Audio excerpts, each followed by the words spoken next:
Podemos aquí grabar. Muy bien, entonces es Hechos de los Apóstoles capítulo 10, versículos 34 hasta el final. El contexto es, recordemos,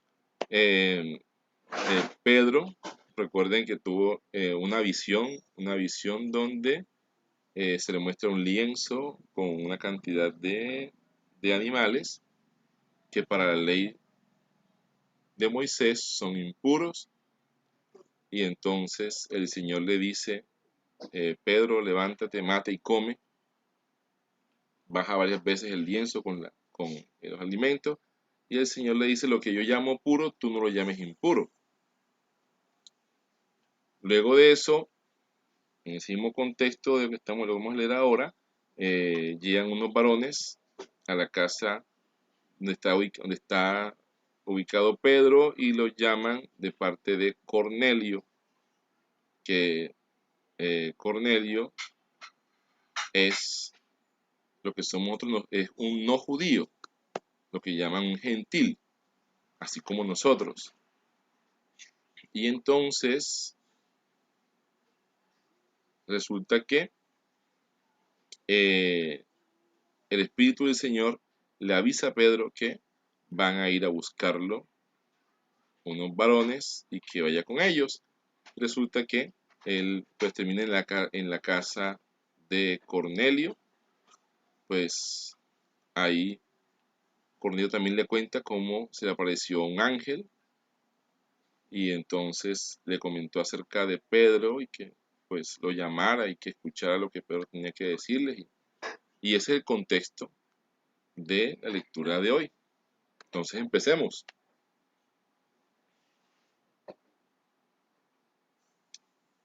Eh,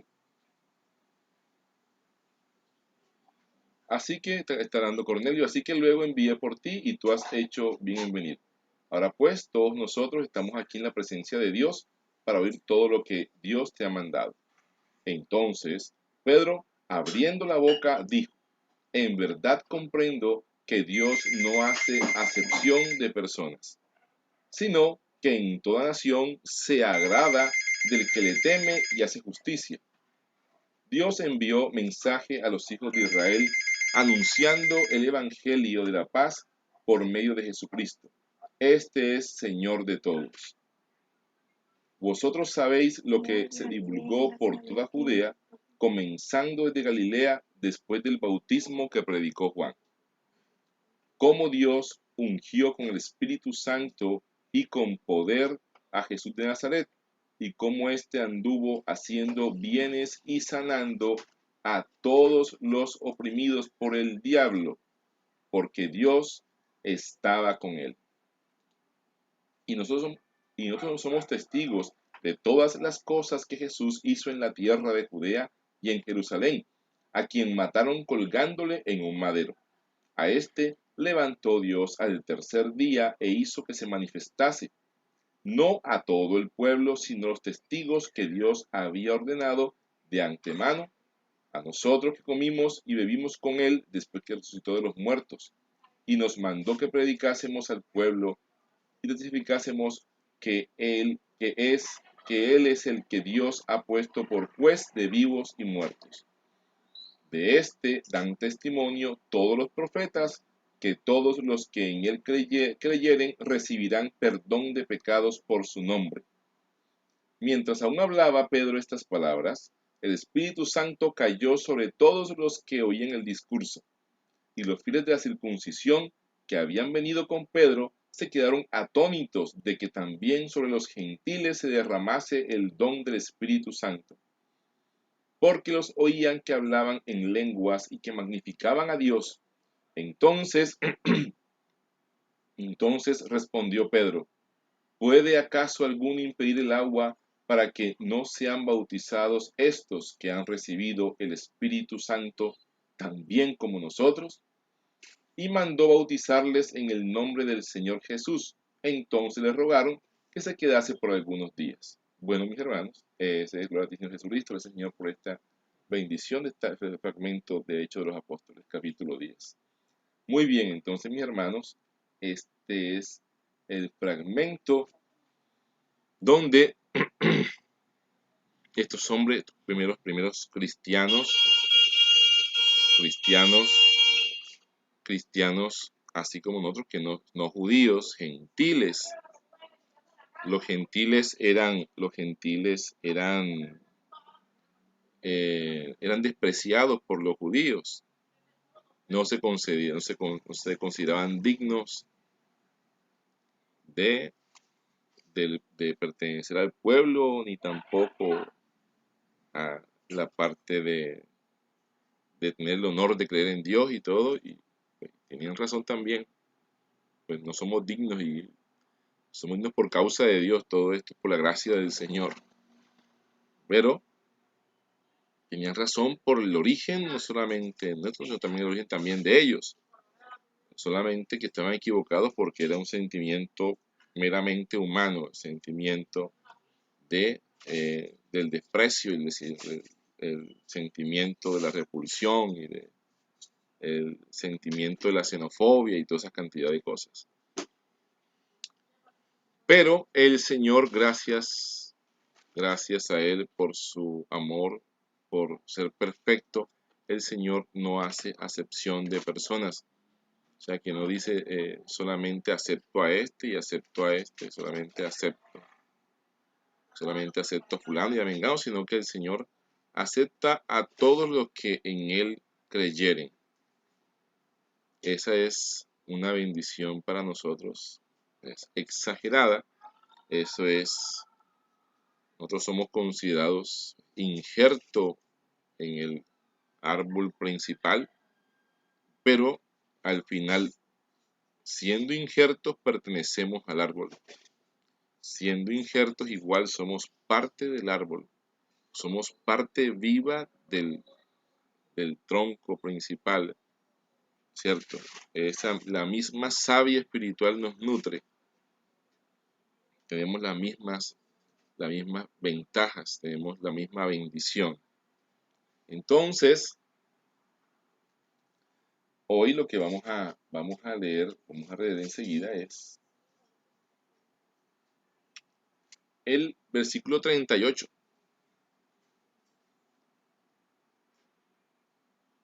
Todos sabéis, ¿verdad? Vosotros sabéis, le estaba diciendo Pedro, ya ustedes conocen, comenzando, cómo se divulgó por toda Judea, comenzando desde Galilea, después del bautismo que predicó Juan, cómo Dios ungió con el Espíritu Santo y con poder a Jesús de Nazaret. Cómo Dios ungió con el Espíritu Santo y con poder a Jesús de Nazaret. Y cómo éste anduvo haciendo bienes y sanando a todos los oprimidos por el diablo. ¿Por qué?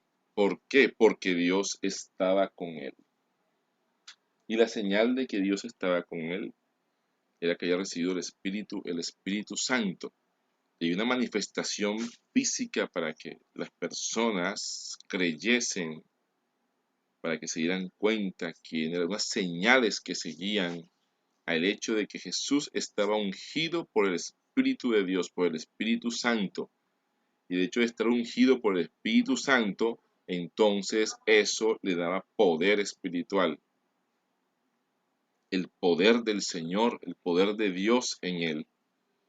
Y entonces, claro, en el amor del Señor, uno lo que hace es hacer el bien a los demás.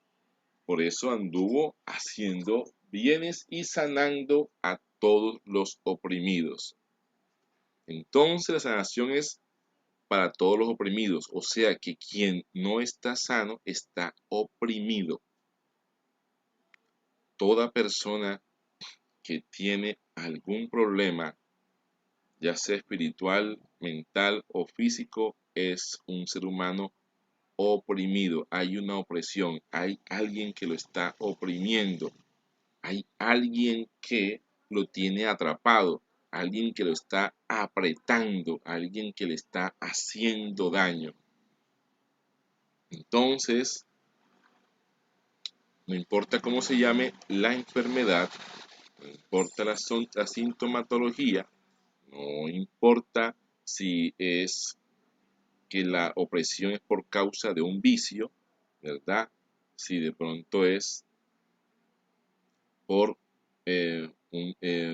drogas o el juego o es una dependencia que tiene, una dependencia sexual o una dependencia afectiva. No importa, no importa el nombre, si la cuestión de la opresión es por causa laboral o si es por causa familiar o si es por falta de autoestima, no importa la opresión, entonces sabemos que alguien lo está haciendo. Alguien lo está haciendo. Y aquí se nos descubre quién es. ¿Quién es el que está haciendo esto? ¿Quién es nuestro verdadero enemigo?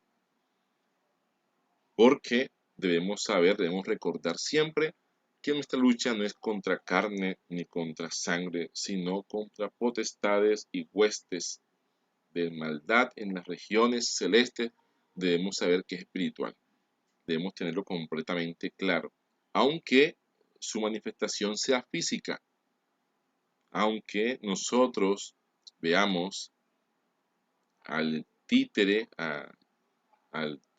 veamos que se le mueve la boca y que hace cosas, debemos tener completamente claro que existe un titiritero que lo está dominando, que le está haciendo opresión, que lo tiene oprimido, lo tiene agarrado, ¿cierto? Y entonces viene y lo jala, lo empuja y entonces el comportamiento de esa persona no es de un ser libre, sino de un ser esclavizado.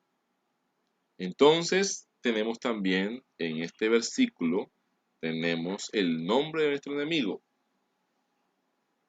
y cómo éste anduvo haciendo bienes y sanando a todos los oprimidos por el diablo, porque Dios estaba con él. Ahora viene entonces, viene ahora el descubrir del poder del cristiano. ¿Por qué el cristiano tiene poder? ¿De dónde viene el poder del cristiano? El poder del cristiano viene porque Dios está con el cristiano, porque Dios está con él. En solamente este versículo se nos revela a nosotros, se nos revela la fórmula espiritual, la fórmula que el cristiano debe emplear, debe saber, debe disfrutar, debe practicar, debe vivir en todo momento. El poder del cristiano radica en que Dios está con él. Por eso el Señor nos prometió, no los dejaré ni los desampararé. Con ustedes estaré hasta el fin de los días. Por eso es que el Señor, nuestro Dios,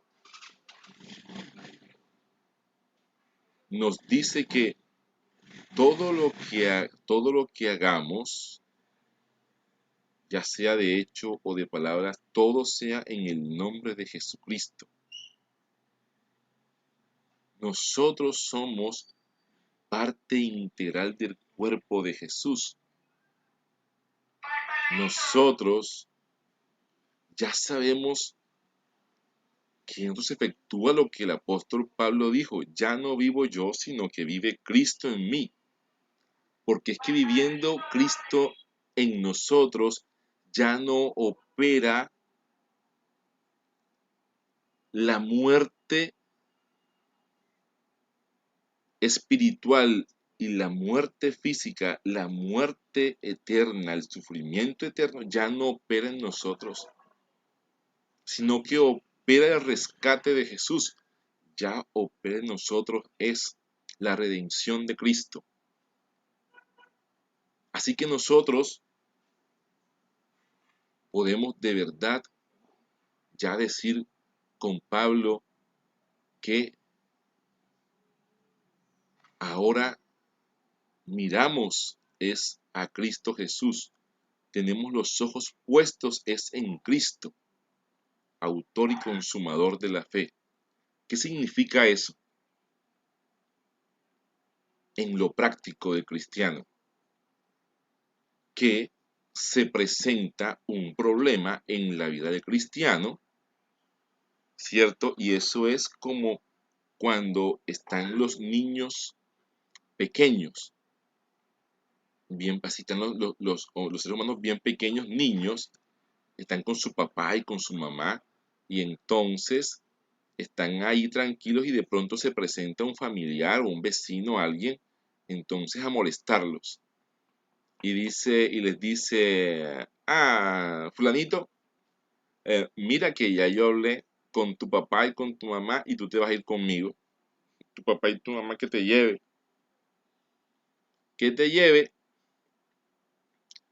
porque no te quieren ir aquí más que para que te vayas conmigo. Si el niño no ha desarrollado esa confianza con su papá y con su mamá y que puede que llore, puede que se asuste, puede que... Pero si el niño ha desarrollado esa confianza con su papá y todo eso, lo que el niño hace es que mira al papá a la cara, mira al papá en la cara y la cara del papá tiene la respuesta. El niño mira la cara de su papá y sabe que ese cuento es mentira. Dice, no, que ahora entonces tengo una reunión, entonces no, ya no te van a pudín, te van a torta a mi lado. ¿Por qué? Porque tú eres un niño malo y no te lo mereces.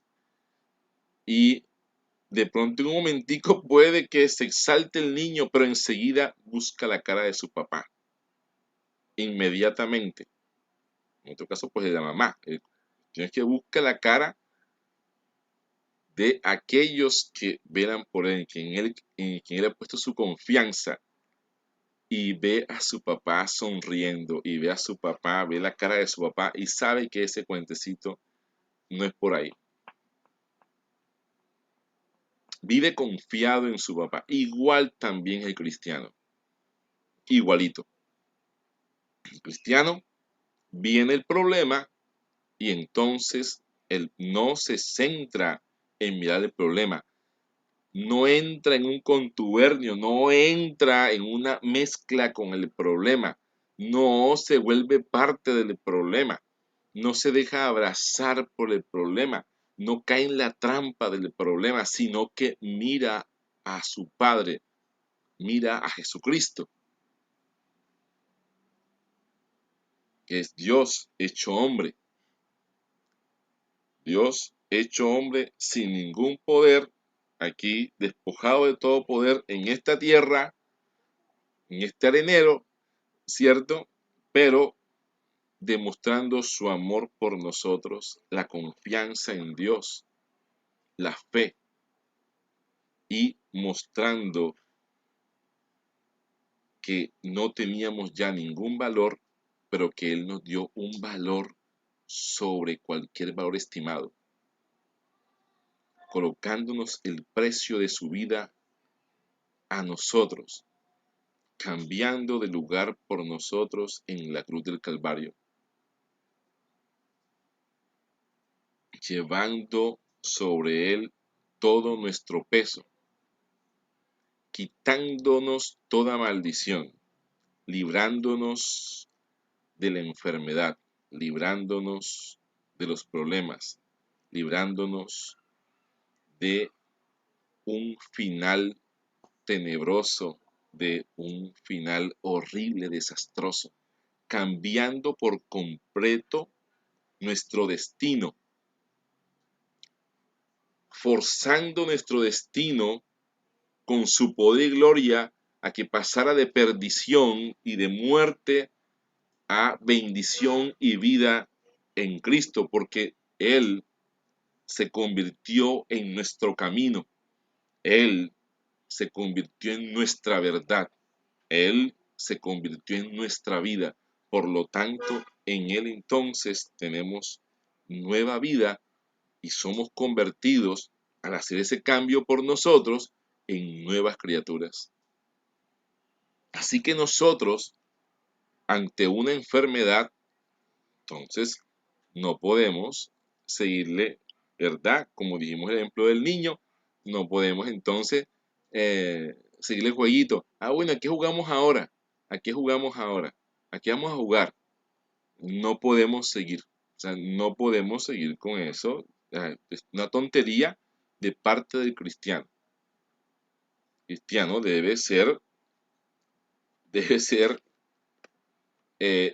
firme, debe dejarse de tonterías, ¿verdad? Ya ser serio en el Señor y decir, no, yo no tengo tiempo para estar jugando contigo. Mis ojos espirituales, mi vista, mi confianza, mi fe debe estar totalmente, y es que yo amo eso, yo amo estar en confianza, mi confianza está en Cristo, mi fe en el Señor.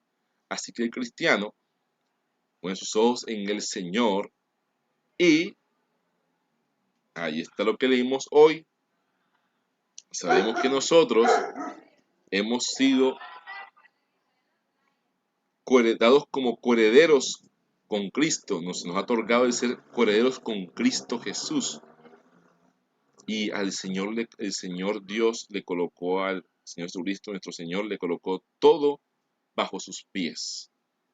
Por lo tanto, por causa de Cristo y en Cristo Jesús, tenemos también todo bajo nuestros pies. No para beneficio nuestro, no para beneficio nuestro egoísta, no para vanagloria, sino para exaltar el amor, la misericordia, el poder, la majestad y la salvación dada por medio de Cristo. Por eso entonces nosotros, así como leímos hoy en este fragmento y en especial en este versículo, nosotros tenemos la potestad porque el Señor nos dio la orden. Y a todos los que creen estas señales seguirán. Echarán fuera demonios, si bebieren cosas mortíferas no les hará daño, harán nuevas lenguas, sobre los enfermos pondrán sus manos y los sanarán. Es incontrovertible, no se puede controvertir que nosotros tenemos el poder del Señor por causa del Señor. Tenemos la autoridad de Cristo. No proviene de nosotros la autoridad. No proviene de nosotros el poder. Proviene del Señor. Pero lo tenemos. Aunque el origen no es nuestro. No viene de nosotros. Pero eso también es una ventaja asombrosa. Porque si el poder y la gloria y las obras que nos siguen vinieran de nosotros, quiere decir que cuando estamos de pronto no muy bien, hemos fallado, ese poder disminuiría, esa majestad disminuiría. Si de pronto entonces nosotros nos debilitamos en fe, ese poder disminuiría también, pero por la gracia de Cristo no proviene de nosotros, sino que proviene de Él. Por lo tanto, ese poder depende de Cristo. Así que si nosotros estamos en un momento dado débiles, o la fe débil, o nos sentimos bien, eso jamás debe pasar por nuestra cabeza de que así también está el poder del Señor. Estamos nosotros, pero precisamente aquello que nos ha de revitalizar humanamente, espiritualmente, en todos los aspectos, aquello que nos ha de salvar de la enfermedad, aquello que nos ha de librar del problema, aquello que nos ha de dar nuevas fuerzas y de levantarnos y hacernos volar como las águilas y tener la fuerza del búfalo, eso nunca se quebranta, nunca disminuye porque es el Espíritu del Señor. Así que nosotros tenemos todas las ventajas del mundo. Somos bendecidos hasta lo sumo, porque aún estando nosotros caídos, el Señor dice, tenemos abogado en Cristo Jesús. No hay forma de perder, no existe forma de perder. En cambio, existe una forma segurísima de ganar. Y esa es creyendo plenamente en lo que el Señor ya nos ha dado. ¿Qué dificulta? ¿Cuál es la única dificultad en todo esto que el Señor tan amorosamente nos ha entregado? La única dificultad somos nosotros. Porque el Señor todo nos lo ha dado, pero no debemos tener ningún temor de tomar el escudo de la fe, la espada de la palabra, el yelmo de la salvación aquí en nuestra mente. Debemos saber quiénes somos ahora por causa de Cristo. Debemos entender por completo quién está a favor nuestro en todo momento. Debemos entender que Dios jamás nos va a desamparar. Debemos entender, tener completamente claro que al igual que como a Jesús, el Señor nos ha ungido, porque recordemos en Hechos 2, recuerden que después del discurso de Pedro, y después de que todos escucharon el discurso, estaban todos compungidos, todos estaban todos tristes y dijeron, varones hermanos, entonces, ahora, ¿qué podemos hacer? Recuerden, al oír esto, se compungieron de corazón y dijeron a Pedro y a otros apóstoles, varones hermanos, ¿qué haremos? Pedro les dijo, arrepentíos y bautícese cada uno de vosotros en el nombre de Jesucristo para perdón de los pecados y recibiréis el don del Espíritu Santo. Así que hemos creído, hemos recibido, nos hemos arrepentido de lo que hemos hecho en nuestra vida pasada y entonces hemos recibido el don del Espíritu Santo. Por lo tanto, estamos ungidos en el Espíritu del Señor, tanto como Jesús, con el poder de Jesús. Mis hermanos, Dios los bendiga y que vivan a partir de ahora en el poder de Jesucristo. Crean lo que ya está hecho para ustedes en Cristo Jesús. Dios los bendiga y los guarde, que el Señor los prospere en espíritu y en verdad. Que el Señor los bendiga grandemente. Sigamos orando los unos por otros. Saludos a todos. Señor Sista, también por acá también, hermana Nay, familia Santiago. Hola Mauro, buenas Dios te noches. bendiga y Mauro, los buenas, guarde. ¿cómo Ay, estás?